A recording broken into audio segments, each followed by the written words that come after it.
क्या भारतीय जनता पार्टी में वरिष्ठ नेताओं को दरकिनार किया जा रहा है? क्या उनको सुना नहीं जा रहा है, उन्हें तवज्जो नहीं दी जा रही है, या फिर जो लोग पार्टी छोड़ के जा रहे हैं क्या उन्हें रोकने के प्रयास नहीं हो रहे हैं?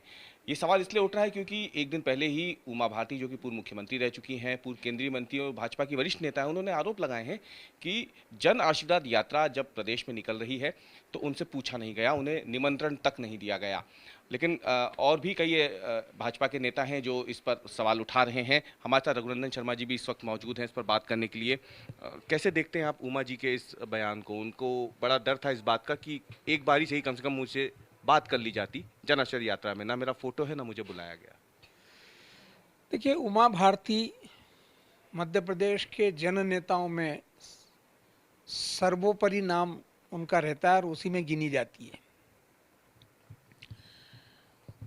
किसी भी पार्टी का जन नेता यदि उपेक्षित होता है तो उसका प्रभाव जनमत पर पड़ता है।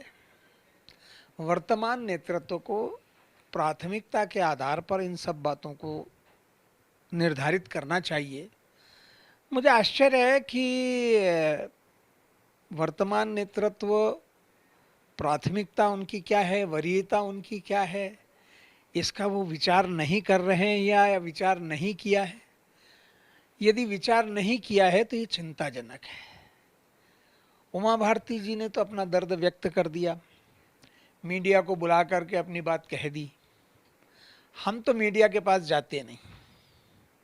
कभी कभी मीडिया के बंधु यथार्थ जानने के लिए हमारे पास आ जाते हैं, तो जो सत्य है, सही है, शाश्वत है, यथार्थ है, वो बात हमें भी कहना पड़ती है।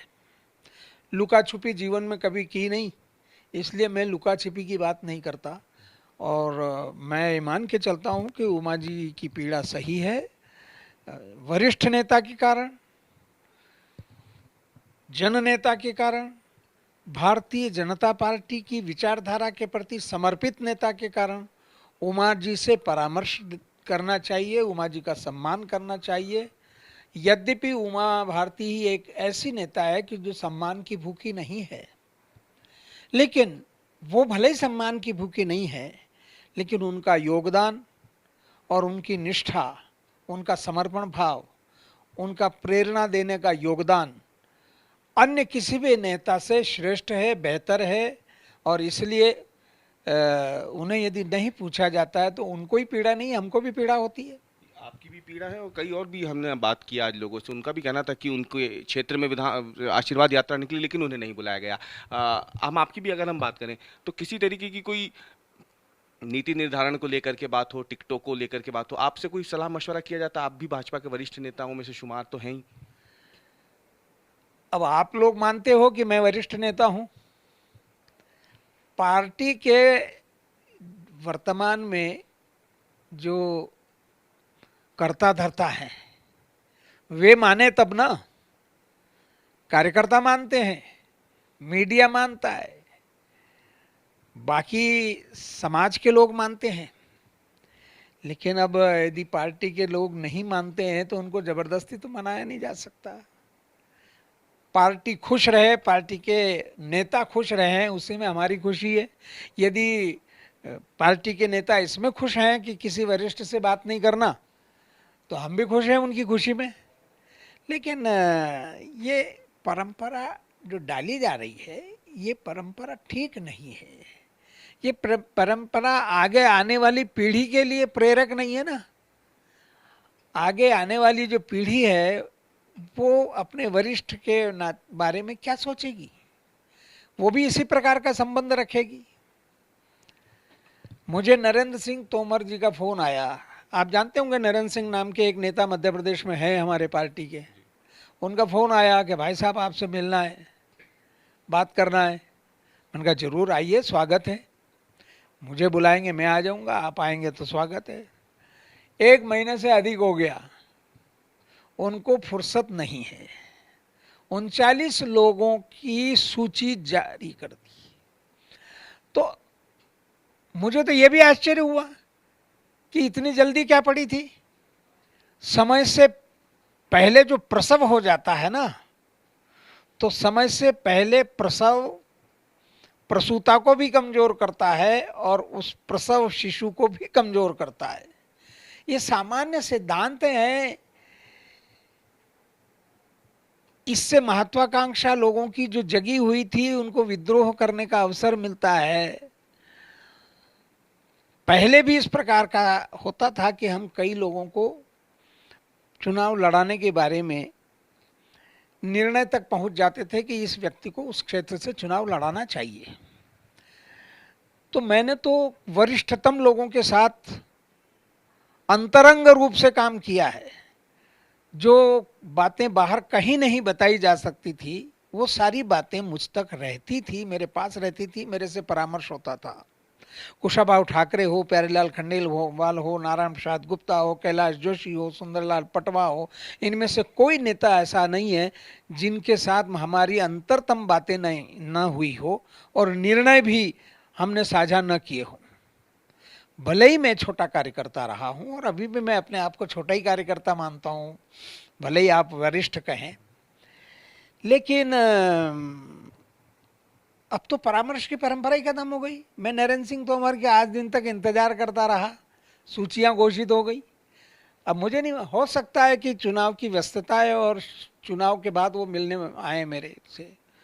जब भी आएंगे 2023 के इस चुनाव के बाद भी वो आए तो आखिर है तो मेरे, करेंगे बात उनसे। तो ये कैसी परंपरा है भाजपा में जहां एक तरफ वरिष्ठ नेताओं से संवाद भी नहीं हो रहा है और जो नेता हैं जो छोड़ के जा रहे हैं उनसे भी संवाद नहीं हो रहा है?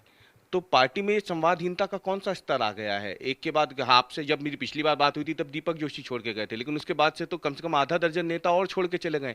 अब तो जो वर्तमान विधायक है भाजपा के वो तक छोड़ के जा रहे हैं। तो क्या इनको रोकने की कोशिशें भी नहीं हो रही हैं? आपसे बात नहीं हो रही, उनको रोकने की कोशिश नहीं हो रही, क्या चल रहा है भाजपा में? भाई हमसे बात न करो, हमको तो जीवन में कुछ नहीं चाहिए, कोई महत्वाकांक्षा जीवन में नहीं है, न पद चाहिए, न प्रतिष्ठा चाहिए, न सरकार में चाहिए। मैंने तो शिवराज जी, मुझे 5 साल पहले उन्होंने बुला करके ऑफर की दिया था कि भाई साहब जिस निगम मंडल में आप उंगली रख देंगे मैं कल उसकी घोषणा कर देता हूं। मैंने कहा भूल से भी आगे से बात मत करना, मैं पदों की लालसा के कारण भारतीय जनता पार्टी में नहीं हूं। मैं अपने आप को पार्टी के लिए समर्पित करके अपने जीवन को पार्टी को सौंप करके काम कर रहा हूं, पदों के लिए काम नहीं कर रहा हूं। और भूल के भी आज के बाद मुझसे मिस्टर शिवराज सिंह पद की बात मत करना, इस शैली में मैंने उनसे कहा है। तो हम लोग तो पदों के आकांक्षी नहीं रहे हैं, कोई महत्वाकांक्षा हमारे मन में नहीं है। लेकिन जो लोग जीवन में कुछ न कुछ पद चाहते हैं, प्रतिष्ठा चाहते हैं, चुनाव लड़ना चाहते हैं, सभी लोग तो समर्पित नहीं हो सकते, लेकिन जो हमसे बंधे हैं और काम कर रहे हैं, वर्षों से जुड़े हुए हैं, उनसे बात करना, उनके दिल के दर्द को समझना। यदि किसी से प्रेम से बात कर ली, प्यार से बात कर ली, 10 मिनट का समय भी किसी कार्यकर्ता को दे दिया तो उसके हृदय के गुबार निकल जाते हैं, वो हल्का होकर के जाता है, निश्चिंत बेफिक्र होकर के जाता है, पार्टी के काम में लग जाता है। लेकिन यहाँ मुश्किल ये है कि ये परिस्थितियां क्यों बन रही है, इतना कौन सा काम का बोझ अध्यक्ष और महामंत्री के ऊपर है कि 4-4 दिन 8-8 दिन यहाँ लोग होटलों में ठहरते हैं मिलने के लिए। प्रदेश अध्यक्ष से मिलना चाहते हैं, महामंत्री से मिलना चाहते हैं, जिम्मेदार अधिकारी से मिलना चाहते हैं, मुख्यमंत्री से मिलना चाहते हैं, लेकिन 8 दिन बाद भी वो खाली हाथ जाते हैं। 10 मिनट के लिए, 5 मिनट के लिए भी उनसे मुलाकात नहीं होती। मैंने कई लोगों के बारे में कार्यालय मंत्री से, महामंत्री से बात करके कहा कि भाई ये कार्यकर्ता 3 दिन से पड़े हुए हैं, बात करना चाहते हैं, आप जरा बात करा दीजिए संगठन महामंत्री से, प्रदेश अध्यक्ष से। मुझे कहा कि हाँ आप इनको भेज दीजिए, और मैंने भेजा उनको। भेजने के बाद उन कार्यकर्ताओं को कहा कि आपका मेरे उनसे मुलाकात करवा पाना संभव नहीं, आप चले जाइए। अब जहाँ ये बात हो कि जिम्मेदार पदाधिकारी भी ये कह दे कि मुलाकात कराना संभव नहीं है, तो भगवान ही मालिक है, ऊपर वाला ही मालिक बचा है, अब तो और कौन बचा है भाई। हमारी चिंता, हमारी पीड़ा पार्टी विजयी हो, पार्टी सफल हो, फिर से सरकार बने, कार्यकर्ताओं और जनता की सेवा का मौका मिले, इसके लिए हम राजनीति में हैं। तो यदि इसके लिए राजनीति में है तो पराजय झेलने के लिए राजनीति में नहीं है, विजय के लिए है, सफलता के लिए है। सफलता और विजय में सेवा भी छिपा है, समर्पण भी छिपा है, और राष्ट्र और संस्कृति के साथ न्याय भी छिपा है। तो रघुनंदन जी, कैडर की पार्टी मानी जाती है भारतीय जनता पार्टी, तो कैडर का बड़ा ध्यान रखा जाता है। अभी अमित शाह आए थे, प्रधानमंत्री आए थे, उन्होंने भी कहा था कि कार्यकर्ता की बदौलत ही हम जीतते हैं। लेकिन क्या वजह है कि भारी भरकम शीर्ष नेतृत्व जो है इस समय वो मध्य प्रदेश में ही है? तमाम बड़े नेता लगातार एमपी आ रहे हैं, इतने सारे प्रभारी भी मध्य प्रदेश में बनाए गए हैं, तो फिर क्यों इतने लोग पार्टी छोड़ के जा रहे हैं? क्या ये इनको नहीं पता, या इनसे बातचीत नहीं हो पा रही है, मुलाकात नहीं हो पा रही है, या उन तक संदेश नहीं पहुंच पा रहा है? भाई रवीश जी, आपको मैं ये कहना चाहता हूं कि मैंने दीपक से बात की। दीपक को मैंने बुलाया, मेरे मन में पीड़ा थी कि ये कार्यकर्ता भी टूटना नहीं चाहिए। संगठन में कार्यकर्ता बड़ी मुश्किल से जुड़ता है, उसको गढ़ा जाता है, उसको संस्कार दिए जाते हैं, उसको विचारधारा दी जाती है, उसको पार्टी की फिलॉसफी समझाई जा सकती है, समझाई जाती है।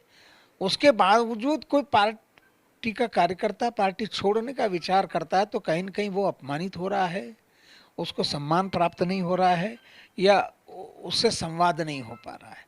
ये बहुत छोटी छोटी बातें हैं। सम्मान भी मिलना चाहिए और संवाद भी होना चाहिए। अब दीपक को बुलाया तो वो खुश था, तो वो कहने लगा कि ये इतने प्रेम से मुझे पार्टी के वरिष्ठ लोग यदि बुला लेते और बात कर लेते तो मैं अपमान महसूस नहीं करता, शायद मैं जाने के बारे में पुनर्विचार करता। यही बात मैंने भंवर सिंह शेखावत को कही तो उन्होंने कहा, पहले आप आदमी हो जिसने मेरे से बात की है, पार्टी के किसी व्यक्ति ने मेरे से बात नहीं की, पहला फोन आपका आया है। सीता शरण जी के भाई गिरिजा शंकर शर्मा हमारे 2 बार के विधायक रहे, वरिष्ठ नेता है, सारा परिवार हमारा समर्पित परिवार है। उनसे मैंने फोन पर बात की तो उन्होंने कहा, रघुनंदन जी चलो कोई तो है जो हमसे बात कर रहा है, आप अकेले ऐसे आदमी हैं जिनने मेरे पार्टी से त्यागपत्र देने के बारे में बात।